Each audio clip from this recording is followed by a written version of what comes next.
Hey there, folks. Welcome to Plan to Protect with Melodie Bissell, the safest podcast on the internet. My name is Joshua Bissell, and I'm the editor of this weekly podcast where we tackle topics of abuse prevention and vulnerable sector protection. We are continuing our series this week with Melodie, who's going to be further addressing frequent gaps that we find in policies and procedures at organizations who deal with the vulnerable sector. One of the biggest struggles that organizations deal with is all around how do you screen and train those who are going to be working with the vulnerable, including children, youth, and vulnerable adults. Melodie's going to go quite in depth on this one, covering our recommended screening and training procedures and policies, as well as some of the things that people often get wrong in this arena. Thank you so much for joining us for Plan to Protect with Melodie Bissell, the safest podcast on the internet. Here's Melodie. Thank you, Josh. Once again, we are tackling the biggest gaps we have found in policies when we do policy gap analysis, when we review policies. And over the last few weeks, we've been talking about some of those major gaps that we have found. Started off with documentation management, where good documentation control and retention has not been in place. Last week, we talked about the gap that we often find in policies where reporting processes are not correctly communicated in policies and in training, where it could look like there is a delay in the reporting. So that's what we tackled last week. Today, we are tackling the third gap that we often find in policies, and that is the gap of screening. So let's get right into this. Here at Plan to Protect, we spend a lot of our time in research and development, ensuring that we are providing you the most up-to-date and current consult and information on abuse prevention and safeguarding of the vulnerable sector. Screening is such an important aspect of safeguarding. And if we don't get this right, again, this will be one of the first questions that is often asked of you in a court of law. What did you do to prevent abuse from happening? How did you screen and train your volunteers and your staff members? There is no law in Canada and United States. I think there might be one law in Pennsylvania regarding screening of volunteers and staff members. Rather, this falls under common law, and it is what is the standard of care that other organizations are taking to prevent abuse from happening by screening and training your volunteers and staff. So today in our podcast, I'm going to share a few case studies of where organizations have got this wrong. We will be unpacking what we mean by comprehensive screening, what we mean by having a strong abuse prevention program in place when it comes to screening your staff and your volunteers. Before we get into this, I just want to remind you that once you have listened to this podcast, I would encourage you to have a conversation with your team members. I'd encourage you to go back to your policies and your procedures and your training to see if these gaps apply to your organization, what your practices and protocols are around screening volunteers and staff members. So some of the gaps that we find with screening includes only doing criminal background checks. We often hear this and you can even see it in newspapers and television news broadcasts, when reporters ask, what did you do to prevent this from happening? Organizations will say, well, we did a criminal background check. So that is one of the first gaps that we find, that some agencies and some not-for-profits and some charities, schools, camps, daycares, churches, they think that screening only relates to criminal background checks.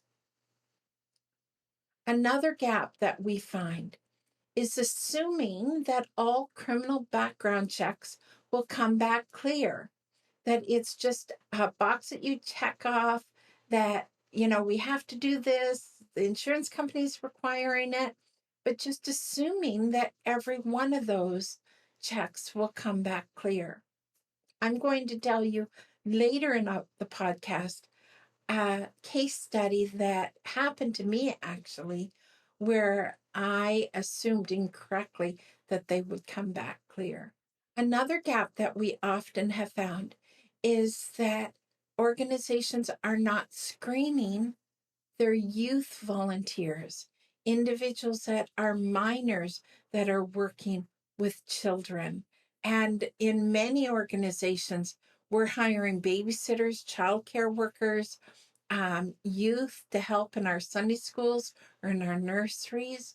And a gap that we often find is that youth are not being screened properly. Another gap that I often find is organizations that will just receive resumes on behalf of their staff and volunteers that are working with the vulnerable sector, and they're not having them complete application forms. So we're going to talk a little bit more about that today and why we recommend that you also have them complete an application form. Another gap that we have found is allowing people to have access to the vulnerable sector prior to the completion of the screening, where they encourage people and say, you know what, during your screening process, while we're waiting for criminal background checks to come back or waiting for you to be able to go to training, that you can start to work and shadow with another leader where relationships can be formed with children, youth, and vulnerable adults, but the screening has not yet been completed. A few other gaps that we have found when we have done policy audits and review is only doing screening at the onset of their employment, not doing follow-up criminal background checks, keeping that screening current.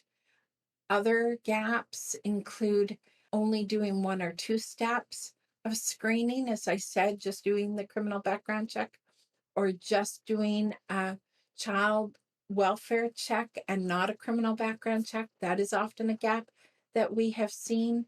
Not doing those renewals of criminal background checks, not keeping adequate notes from your interviews and your reference checks. That is a gap that we have often found. Believing that just because someone is screened, now they should have the world as their playground, and that you don't put any parameters around volunteers or staff that have been screened. And probably a gap that I am quite concerned about is that you're taking references from a candidate, but they are not providing you the most up-to-date references. So I want to speak to you for just a moment. Who should be the references for your candidates? Really look at someone's employment history, their volunteer engagement. If you see big gaps on their resume and their application for places where they've served, and they've only provided you references for organizations where they worked quite a long time ago, that should be a red flag. Like, watch for those red flags when you're doing screening. I can remember serving as a camp director for a number of years, and we had one young man that was working as one of our camp counselors. And during the course of the summer, he did a number of things that were very inappropriate, and we actually had to let him go partway through the summer. The following summer, I ran into him in town. We were both in town. I ran into him. I asked him how he was. And at first, he seemed a little bit embarrassed talking to me. I had let him go the summer before. And I asked him what he was doing this summer. And he told me that he was working for a camp just down the road. We had a relationship with that camp. We had done some joint initiatives together.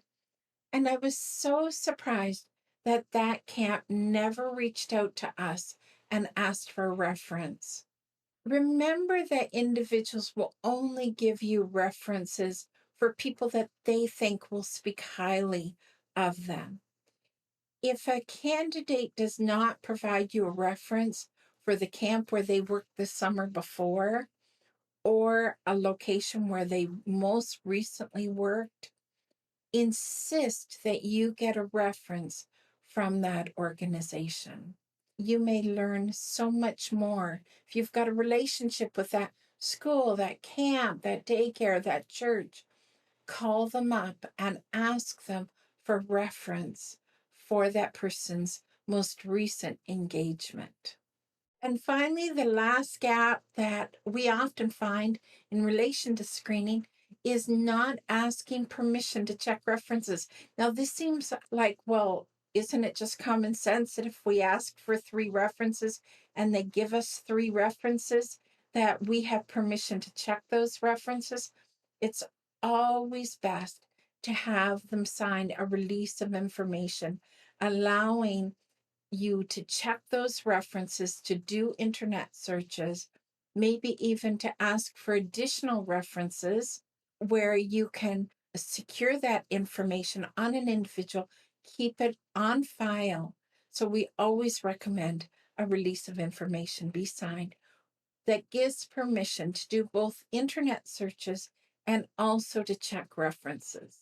So many of these case studies contribute to our best practices, contribute to things that we have learned over the course of the years as we've talked to our clients and found where things have fallen through the cracks. Where a staff member was hired on the reputation of his parents or his siblings, only to find out that when he started to work, there was a history of abuse.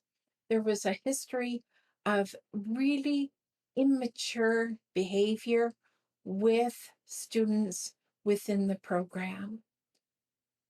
Don't make exceptions when it comes to screening. Screen all of your volunteers, all of your staff members. The importance of doing renewals for criminal record checks, making sure that you've got up-to-date, accurate information if someone is going to be a driver on behalf of your organization is so important. I remember another case study where a young man had been hired. We did the screening, we conducted the police record checks, the interview, the references. He provided us a copy of his driver's license and his insurance. But about 24 months in, he was caught speeding and he got quite a hefty ticket. The ticket went unpaid. He lost his insurance because there was a ticket on his record. This young man called up and told us that he had been stopped by the police, his car had been impounded, and he was on the side of the road with young people. When we unpacked the story, we learned that he had a ticket of over $1,200 that he had let go unpaid. He ended up losing his license for almost a year, which impacted his employment.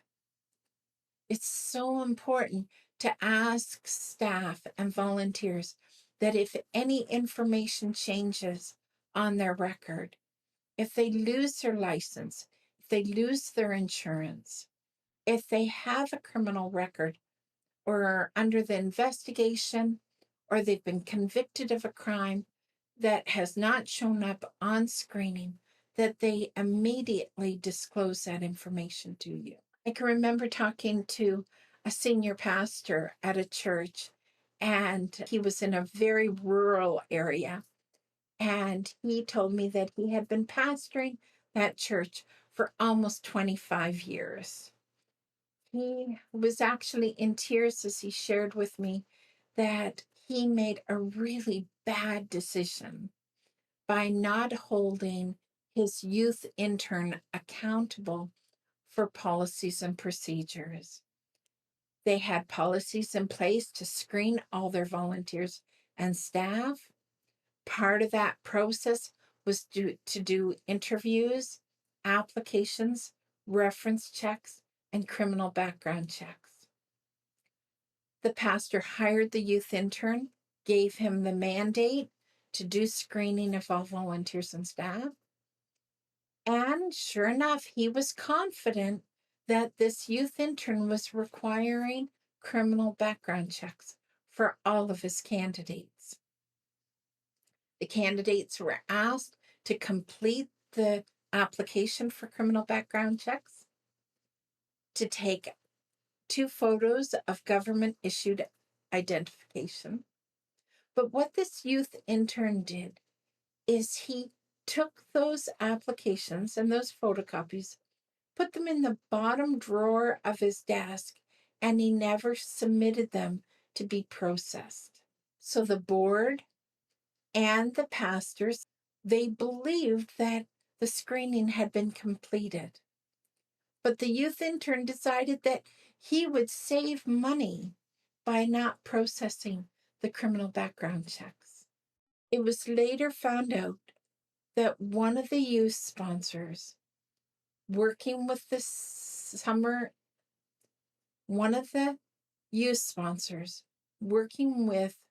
student intern had a history of convictions of child sexual abuse. This information came out in court after this youth sponsor had sexually abused 7 of the 15 young people in the youth program. This is a true case study. The pastor had tears in his eyes as he shared this story with me. My heart went out to him, but again, it just reminded me of the importance of compliance, ensuring that those that are responsible for a program are adhering to the policies and procedures and are actually following through on those policies and procedures. The senior pastor was heartbroken to think that if they had just completed those criminal background checks that were sitting in the drawer of that desk, they would have learned about the conviction of the youth sponsor. Sometimes we might think, well, why would they complete the paperwork if they know they have a conviction on record? Because they know that so often data entry may be incomplete, or the follow-through is not completed, or hoping that they will be able to build a relationship or deny any of those accusations. I want to just end this podcast today with a reminder of the 10 steps of screening that we recommend at Plan to Protect. Don't just depend on criminal background checks. Too often, individuals that have abused children have never been convicted of a crime.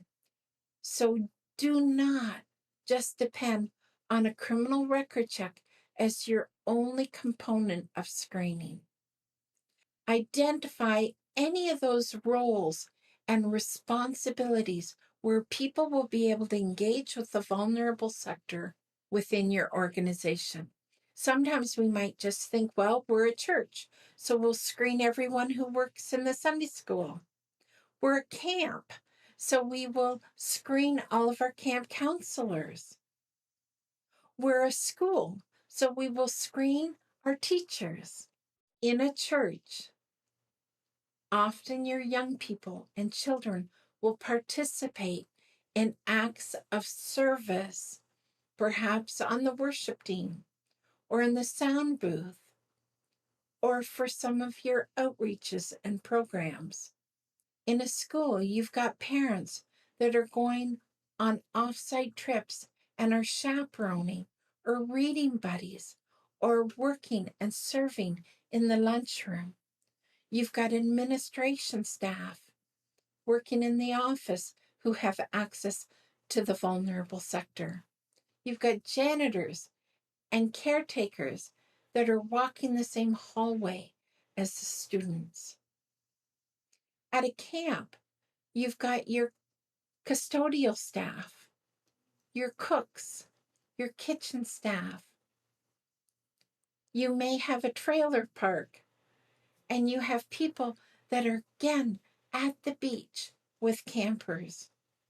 So think about those roles and those areas within your organization where individuals can engage with the vulnerable sector. Once you have determined the risk, make sure that all responsibilities, all roles, you have a job description in place. This is where you communicate your standard of care, your duty of care, and what their duty of care is to your organization. This is where you say that one of the requirements for engagement is to go through the screening process. In some of your organizations, we would recommend that you have a 6-month waiting period. If it's a new family that's attending your school, have a 6-month waiting period where you get to know that family well before you ask them to chaperone and engage with other students other than their own. If you're a church and you're part of a community or a membership-based organization, have a 6-month waiting period. This is where you really get to know the individual and the individual gets to know you. Don't entrust your precious children, your vulnerable sector, to strangers. Once you have that formal recruitment process in place that all the departments are adhering to, have any candidate fill out an application. This is where I spoke to the gap that we often find where organizations are just using a resume instead of an application. An example of that is someone who may be away on a maternity leave for 18 months.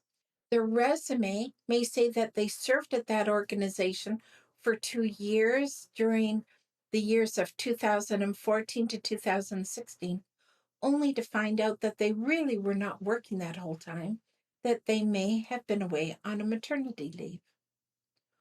Or you find out that they have been investigated for incidences of child abuse.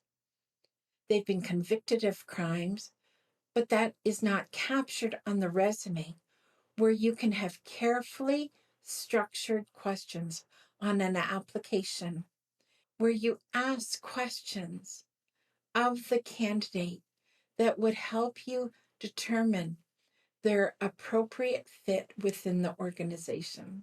Once you have an application on file, do a face-to-face interview.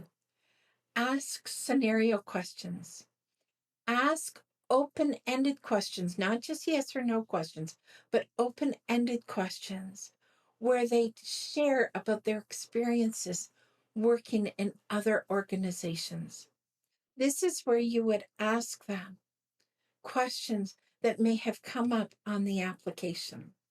Once you've completed a face-to-face interview, make sure that you take those notes from that interview and put it into the candidate's file. Once you've completed the interview, it's now time to do the references. Check 2 to 3 references. Make sure that the referee is someone that knows the candidate well in an environment similar to that which you will be placing them. You want to know that this person has had recent contact with the candidate, but also has known the candidate over a period of time. So they really can speak to both the character and the competence of the candidate. I always like to have a conversation with the referees versus just reading a letter.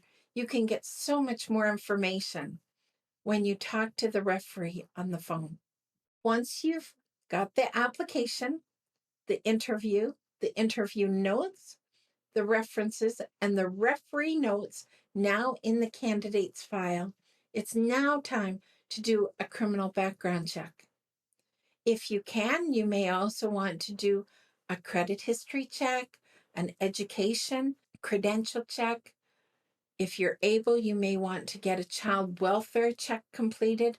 That's not always available in some states and provinces, but if you can, I know what the insurance company states is to do as thorough a background check as you can do. Make sure that you take time to read carefully the results of the criminal background check. Don't just do the check and request for the check, but take time to review the outcome of that check. I can remember a time earlier in my career where I was placing young people into people's homes. And I had a stack of criminal background checks on my desk. We had many young people that were serving across the province, staying in people's homes. I had many criminal background checks to check. And sure enough, there was a criminal background check that came back not clear. I had delayed looking at that report. The young people were staying in that home that week. It was very embarrassing to have to reach out to that home and say, I'm sorry, but I'm going to have to move the young people. A criminal record came back not clear. We process hundreds of criminal background checks every year at Plan to Protect through Plan to Protect Screening Canada. It's a wonderful platform. You get the results in a very timely way, within hours in some cases. You can review the results right online, and the way we have it set up, it will literally flag you and highlight if it's not clear. Make sure you take time to review the criminal record checks immediately when they come back. Once someone has completed the screening, prior to having them be placed in a position of trust with children, youth, and vulnerable adults, please make sure they attend safeguarding orientation training. Plan to Protect, we have abuse prevention training, our Plan to Protect orientation training that is available in so many different methods of delivery.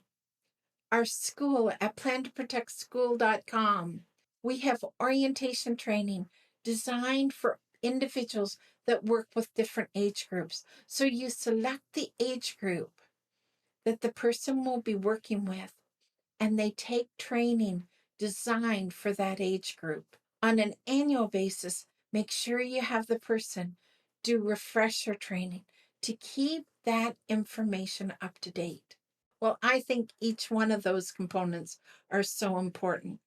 I don't want to see you miss any of those.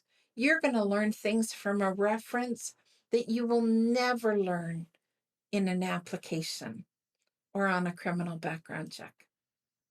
You'll learn things on a criminal record check that you may never hear from a referee. You may see inconsistencies in an interview from what is written on an application. Communicating that duty of care is so important. Don't place individuals in a position of trust until they have completed their training. Once they have completed those first 8 steps of screening, then take that file with the reference notes, the interview notes, the clear criminal background check, the confirmation training is done, the application. Take that to your supervisor.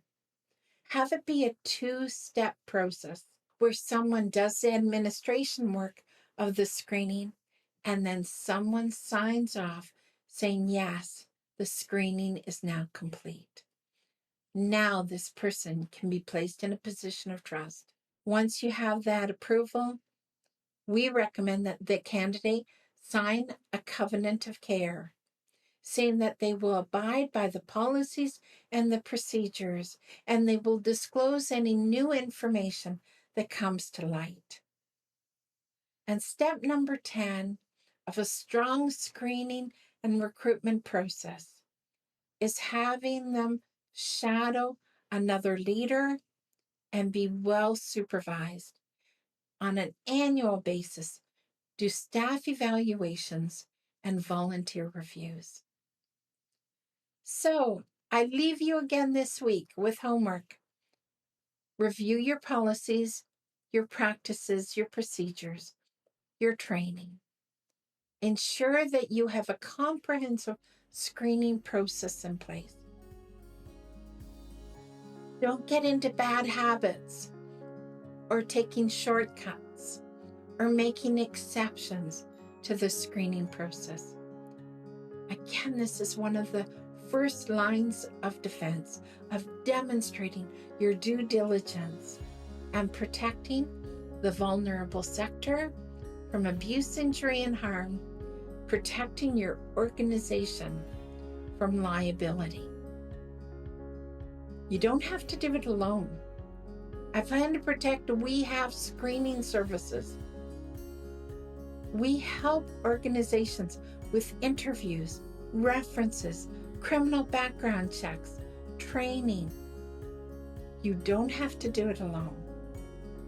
Our services are here to make your role, your load light. Don't hesitate to give us a call if you need help with screening. Have a great week. Talk to you next. Take care. Bye.